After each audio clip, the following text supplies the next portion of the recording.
dia, meu Brasil. Eu confesso que hoje está sendo um dos dias mais difíceis da minha vida,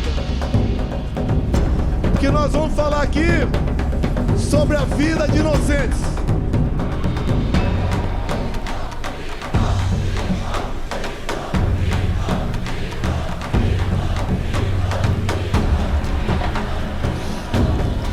Nós vamos falar sobre a vida de inocentes, sobre a vida de pessoas que estão sendo injustiçadas. Eu jamais esperava um dia estar lutando por anistia de pessoas de bem, de pessoas que não cometeram nenhum ato de maldade, que não tinham intenção e nem poder para fazer aquilo que estão sendo acusados. É muito bom, muito comum, seus governadores, Tarcísio, Mauro Mendes, Cláudio e Jorginho. Aqui nós sempre dizemos que defendemos as mulheres. Qualquer coisa contra uma mulher é uma polêmica enorme no Brasil. E obviamente, mais que a defesa, devemos ter consideração com as mulheres. E olhem só, eu vou citar o nome de 5 mulheres aqui. A primeira, Débora dos Santos, está 2 anos em prisão preventiva. Está sendo julgada nesse momento em plenário virtual. Todo mundo está esperando mais uma condenação, uma pesada pena. Eu peço a Deus que isso não ocorra. Temos também a senhora Valdete Ferreira, 73 anos de idade. Condenação, 11 anos de cadeia. Temos também a senhora Iraci Naguchi, 71 anos de idade. Condenação, Tarcísio, 14 anos de cadeia. Temos aqui de Santa Catarina, Jorginho, a senhora Fátima de Souza, 67 anos de idade. Condenação, 17 anos de cadeia. E a última aqui, eu cito o Mauro Mendes, que é de Mato Grosso, mas a senhora do Ceará, a senhora Francisca Ildete, 62 anos de idade. Condenação, 13 anos de cadeia. E mais dezenas de condenações. Homens, avós, jovens mulheres, mães que acordam e dormem sem dar um beijo nos seus filhos. Como faltou aqui agora, como havia combinado com o Bruno Chay, trazer uma senhora de Ji-Paraná, Rondônia.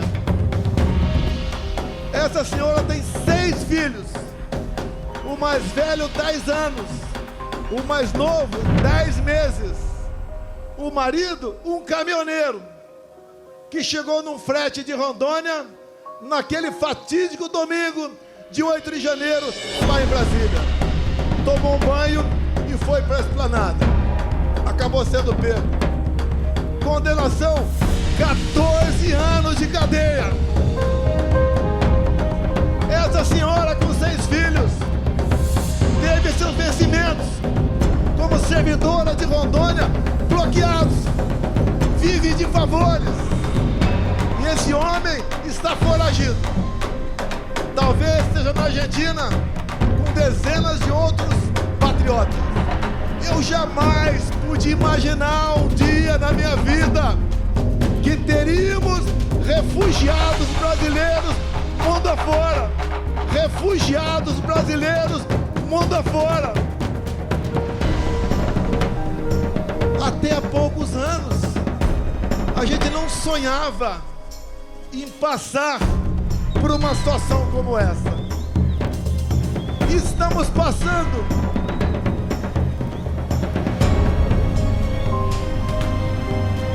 Tem alguém passando mal, é isso? As pessoas, essas senhoras já idosas, todas mais novas do que eu, porque na sexta-feira agora eu chego nos meus 70 anos de idade, se Deus quiser. 70 anos bem vividos. Algumas tribulações, mas a satisfação e a consciência está ajudando o seu país a sair da escuridão. Essas pessoas que eu citei aqui, senhoras idosas, acusações, entre outras, dano qualificado, elas têm força para quebrar alguma coisa? Tem alguma imagem de uma delas quebrando alguma coisa? O que nós sabemos? Que a pena tem que ser aplicada a quem realmente cometeu aquele dano. Uma outra, associação criminosa armada. Essas senhoras foi encontrada alguma arma com alguém no dia 8 de janeiro de 23. Uma outra, golpe de Estado. Como disse há poucas semanas no programa Roda Viva, ministro da Defesa José Múcio, golpe de Estado é o povo, Forças Armadas e uma liderança. Quem é a liderança ou quem foi a liderança dessas pessoas? Não tiveram. Foram atraídas para uma armadilha. Até o presidente da República, que costuma acordar tarde durante a semana, acordou cedo domingo e foi para Araraquara. Outro dia conversei com um colega de Israel. Ele falou: que golpe foi esse que o Mossad não ficou sabendo? Quando se há uma tentativa dessa natureza pelo mundo, em poucos minutos o mundo todo toma conhecimento. Mas qual o objetivo deles? O que eles querem? Todas as narrativas contra mim foram para o espaço. Marielle Franco, baleia, 100 imóveis no Vado Ribeira, móveis no Alvorada, joias, vacina, tudo foi embora. Sobrou a fumaça do golpe. Quando o Malafaia fala em dispositivos funcionais, eu talvez, por obrigação, conheço um pouco mais a Constituição do que ele. Quando se fala em estado de sítio da defesa, o primeiro passo é o presidente convocar os conselhos da defesa e o Conselho da República. Foi convocado? Não! Você vai naquele trabalho mal feito daquela banda da Polícia Federal que serve Alexandre de Moraes. Tá lá que o golpe, segundo eles, começou no dia 29 de julho de 21. Alguém sabe o que aconteceu nesse dia? Você não sabe. Uma live que eu fiz lá no Alvorada e critiquei o sistema eletrônico de votação, onde eu dissequei um inquérito aberto em novembro de 2018. Inquérito que até hoje está em aberto. Inquérito esse que eu mostrei para os embaixadores, que no dia seguinte o Alexandre de Moraes classificou esse inquérito como confidencial, ou seja, secreto. Secreto por quê? Qual é a alma da democracia? É a transparência, é o voto, é a contagem pública dos votos. É a certeza que o eleitor chega de dizer que votou em tal pessoa, o voto foi para aquela pessoa. Eu não estenderei muito não, que o Malafaia tecnicamente se comportou como um brilhante advogado aqui, apesar de ele não ser. Eleições de 22, a gente arrastava multidões pelo Brasil. Foi aqui no 7 de setembro, tinha mais gente do que agora. Fazíamos motociatas pelo Brasil todo. São Paulo, segundo lá, a Polícia Militar, batendo 300 mil motos. Foi em Santa Catarina, foi em Mato Grosso, foi no Brasil todo. O agro estava quase 100% fechado conosco. Os cristãos, da mesma maneira. Nós tínhamos majorado com responsabilidade o Bolsa Família para R$600. Nós, com o Rogério Marinho presente aqui, levamos água para o Nordeste. A Tereza Cristina na agricultura abriu comércio com o mundo todo. O Tarcísio, com orçamento pequeno, cresceu com sua competência e atendeu o Brasil em obras de infraestrutura. O nosso governo fez o seu trabalho. Por que perdeu a eleição? O governo fez o seu trabalho. Por que perdeu a eleição? Por que perdeu a eleição?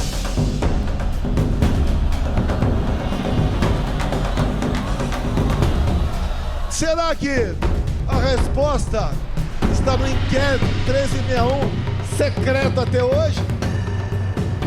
Eu cometo um crime, tranquilo, se a Rede Globo de televisão me convidar para, a exemplo do que tive no Flow agora, 3 horas ao vivo, Rede Globo, 3 horas ao vivo.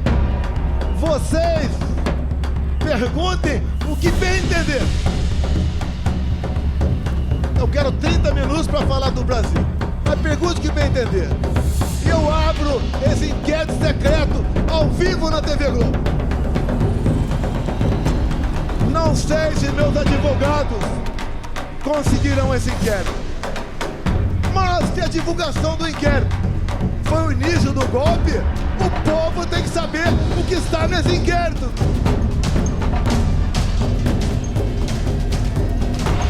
Todos os inquéritos de Alexandre de Moraes são confidenciais, secretos. Ninguém pode saber de nada o que está ali. Ele começou a investigar o presidente da República em julho de 21. A PF não pode investigar presidente. E não tinha um fato definido. Era um inquérito secreto, originário daquele outro, do fim do mundo. Nos acompanhava 24 horas por dia. O que eles queriam com isso? Minar a presidência da República. Não queriam que a gente continuasse. E houve sim mão pesada do Alexandre de Moraes por ocasião das eleições de 22. Por exemplo, segundo decisão dele, eu não podia mostrar a imagem do Lula defendendo o aborto. Eu não podia botar a imagem do Lula defendendo ladrões de celular, dizendo que isso era para tomar uma cervejinha. Eu não podia mostrar a imagem do Lula com ditadores do mundo todo. Eu não pude mostrar o Lula em 2009 no Irã defendendo o enriquecimento de urânio para aquele país e o Lula dizendo que era para fins pacíficos. E nós sabemos, o que o Irã sempre quis vai varrer Israel do mapa. Eu não pude mostrar imagens do 7 de setembro. Eu não pude mostrar imagens do cortejo fúnebre da rainha da Inglaterra. Eu não pude mostrar trechos das minhas falas por ocasião da ONU. Ele fez uma campanha para menores de 16 e 17 anos tirar título. E essa garotada dessa faixa etária, a tendência é sempre votar na esquerda. Mais de 4 milhões de votos aí. Pelo menos 2 milhões pro outro lado. Nos foi retirado 1,5 milhão de inserções de rádio por ocasião das eleições. O outro lado podia fazer tudo. Me chamava de misógino, de fascista, de nazista, até de pedófilo os caras me chamaram. De assassino da Marielle Franco. Podia tudo. E nós vimos de uma pandemia e de uma guerra. E nós demos tudo pelo Brasil. Se não fosse a excelente qualidade dos meus ministros e teus assessores, o Brasil tinha afundado na economia. Mas foi diferente. Atendemos os mais humildes com auxílio emergencial. Compramos 600 milhões de doses de vacina para quem quis tomar. Não exigi de ninguém. Não cobrei cartão vacinal. E o mundo está vendo agora o que foi aquele período, em especial um relatório do Congresso americano de 500 páginas sobre o assunto. A verdade dói e pode tardar, mas ela não falha.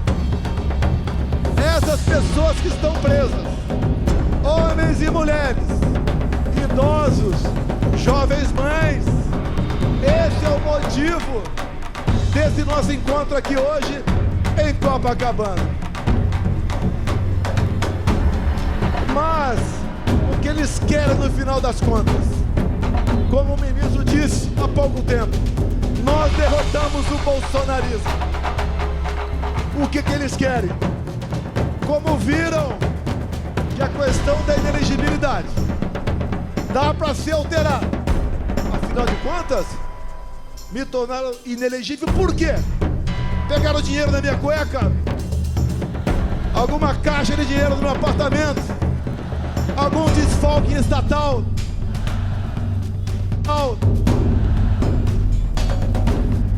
Por que me reuni com embaixadores? E a outra, por que subir no carro de som do Silas Malafaia? A primeira, abuso de poder político. Não ganhei nenhum voto com aquilo. A outra, abuso de poder econômico. Não gastei nenhum centavo com isso também. O que eles querem? É uma condenação. Se é 17 anos para as pessoas humildes, é para justificar 28 anos para mim. Não vou sair do Brasil. A minha vida estaria muito mais tranquila se eu estivesse do lado deles. Infelizmente, quem prejulga e julga e faz maldade contra o povo, não posso estar do lado dessas pessoas. Escolhi o lado mais difícil, o lado do meu povo brasileiro. Não tenho obsessão pelo poder. Eu tenho paixão pelo meu Brasil. Se algo na covardia acontecer comigo, continue lutando. O que eles querem aqui no Brasil é fazer igual a Venezuela. Lá foi implementado o voto impresso, por pressão do governo Biden. E a primeira vez que teve eleições com voto impresso lá na Venezuela, o que aconteceu? Primeiro, o Maduro tirou da sua frente a sua oposição. Tornou Maria Corina e Capriles inelegíveis por 15 anos. Com a acusação, atos antidemocráticos. Alguma semelhança com o Brasil? Quando eles querem me tirar por uma condenação, já que a inelegibilidade está ameaçada para eles, inventam uma historinha de golpe. Que golpe é esse que eu tenho que provar que não dei. E tem que ser o contrário. Eles têm que provar que eu tentei.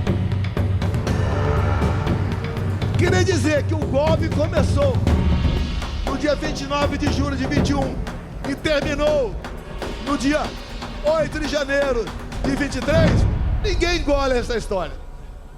E só não foi perfeito essa historinha de golpe para eles, porque eu estava nos Estados Unidos. Se tivesse aqui, estaria preso até hoje, ou quem sabe, morto por eles.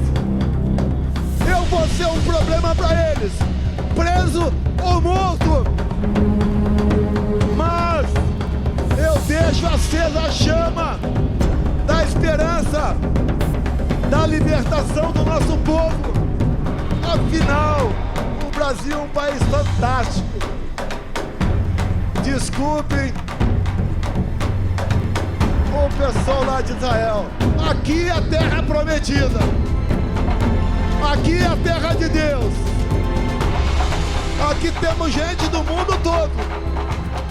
E não vai ser uma pessoa que vai nos derrotar, que vai nos intimidar. E agora, indo para o encerramento, senhores deputados federais, senhores senadores, parte presente aqui, nós temos um compromisso que está no coração de qualquer um de vocês. É buscar anistia aos nossos irmãos e irmãs que estão presos nesse momento. Não podemos entender que continuemos tendo órfãos de pais vivos pelo Brasil.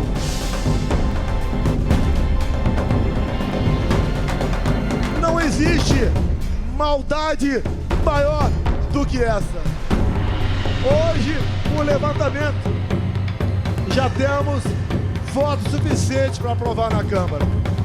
Como disse aqui Rodrigo Valadares, lá de Sergipe, que é o relator dessa proposta, e também o Sócio Cavalcante, que é o líder do nosso partido lá na Câmara. Nós seremos vitoriosos. Nós veremos aparecer a justiça, se não é para aquele outro poder que existe para isso, pelo poder legislativo, que até o Lula vete.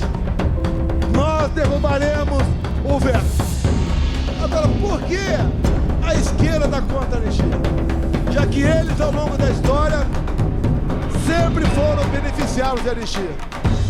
Como disse há pouco tempo, editorial, o jornal, o Estado de São Paulo. Se tirar das mãos do PT a falsa bandeira de defesa da democracia, o PT não existe. Não tem o que apresentar para vocês. Nem para alimentar o pobre. Eles sempre disseram que a nossa meta é dar comida para o pobre. Nem isso tem mais. Pesquisas, acredite ou não, lá no Rio Grande do Norte, eu estou na frente do Lula.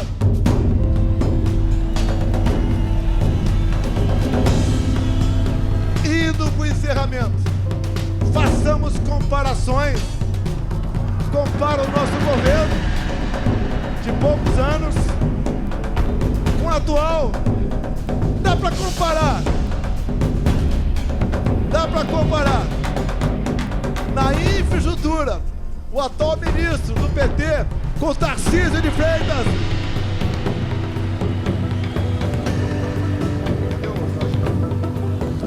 Dá para comparar aquele ministro taradão, quem diria, ministro dos Direitos Humanos. Dá para comparar o taradão com a Damares. Dá para comparar o atual ministro da Agricultura, que está fazendo o preço explodir pelo Brasil, com a Tereza Cristina. Na economia, dá para comparar o Haddad com o Paulo Guedes. Dá para comparar Janja com a Michele. Nada dá para fazer comparação. relação com esse governo. E a gente se pergunta o tempo todo: quem tirou esse cara da cadeia? Quem anulou os julgamentos? Quem trabalhou no escurinho do cinema para colocá-lo na presidência da República? Esses que fizeram esse trabalho dizem: salvamos a democracia. Essa democracia que está vivendo com prisão de inocentes, com tortura em cima de depoentes, com ameaça de censurar as mídias sociais. Sem liberdade de expressão não tem democracia. O trabalho não é fácil. Alguns querem rapidez, mas creio que o que está acontecendo vai servir de musculatura para todos, para que nós brevemente possamos dizer aqui no Brasil: eu vivo num país democrático. E quem tem que dizer o que pode ou não ser feito no Brasil é o povo brasileiro. Nós somos escravos da vontade de vocês. Sempre digo: ninguém tem o que nós temos. O que está errado? Onde erramos? Escolhas. Escolhas. Qual deveria ser, politicamente falando, a melhor região do Brasil?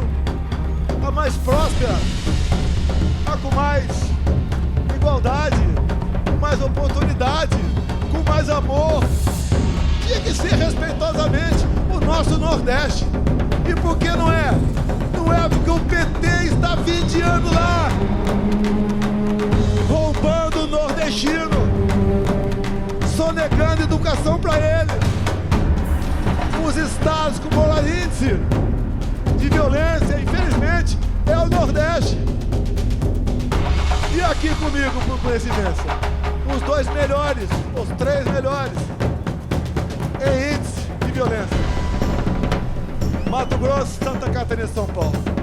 Mas, meus amigos, meus irmãos do Rio de Janeiro, eu só tenho a agradecer a vocês. Desde que vocês acolheram esse jovem garoto caipira em 73, lá em Resende, na Academia Militar.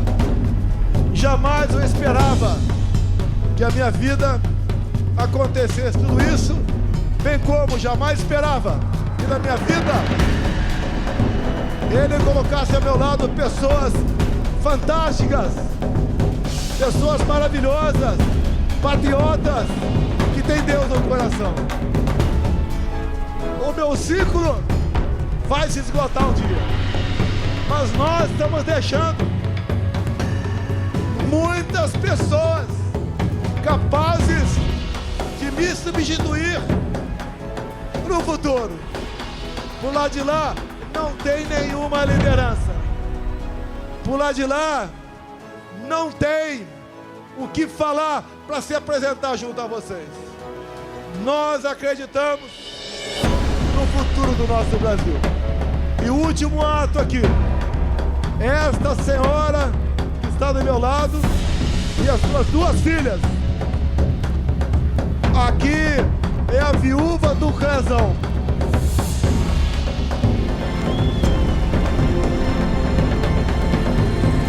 Ao seu lado aqui as 2 filhas.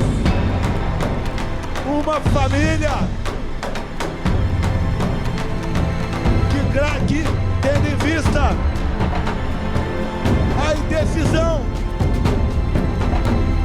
a decisão de alguém que devia usar sua caneta para fazer justiça, por 3 vezes negou a liberdade de um cardíaco para ser tratado condignamente. O Crezão acabou falecendo dentro do presídio em Brasília. É inadmissível isso daí. E por uma questão pessoal, luta pelo poder. Eles não derrotaram, nem derrotarão o bolsonarismo.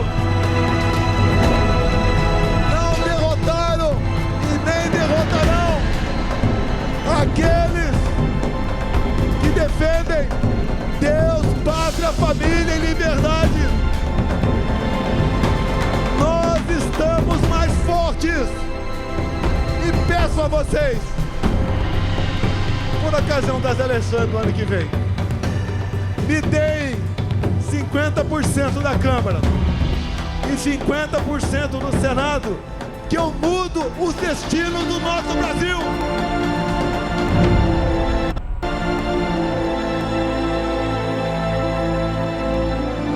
Tenho certeza, e deixo claro aqui, esse 50% aqui, Mauro Mendes e Tarcísio, não é PL não, tem gente boa em todos os partidos. Eu, inclusive, há poucos dias, tinha um velho problema, resolvi o Kassab em São Paulo. Ele está ao nosso lado, com a sua bancada, para aprovar a anistia em Brasília. Todos os partidos estão vindo. A população cada vez mais está consciente da maldade que foi, que está sendo os presos de 8 de janeiro. Vai ser uma data para ser esquecida para sempre. As marcas perdurarão para sempre, mas uma data para ser esquecida ou conhecida por uma minoria que, usando o poder da sua caneta, tentou jogar o Brasil nos braços de uma ditadura que vocês sabem como ela começa e como ela termina. Ainda dá tempo. O Brasil precisa de cada um de vocês. No próximo dia 6 estaremos na Paulista, em São Paulo. Depois iremos para o Nordeste, talvez Aracaju, do deputado relator.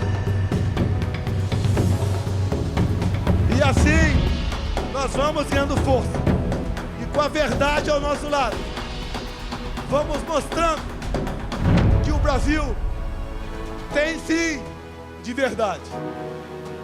E dizer àqueles que não gostam de mim, lá de Brasília: eleições sem Bolsonaro é negar a democracia no Brasil. Se eu sou tão ruim assim, me derrote. E uma esperança para nós: o TSE, Tribunal Superior Eleitoral, por ocasião das eleições do ano que vem, será um tribunal isento, diferente daquele que conduziu as eleições em 2022. Muito obrigado a todos vocês. Obrigado a Deus pela minha segunda vida. Obrigado a esse povo maravilhoso que cada vez mais se interessa por política, que cada vez mais fala em valores e princípios. Para esse povo que está mudando o destino do nosso Brasil. Muito obrigado. Brasil acima de tudo.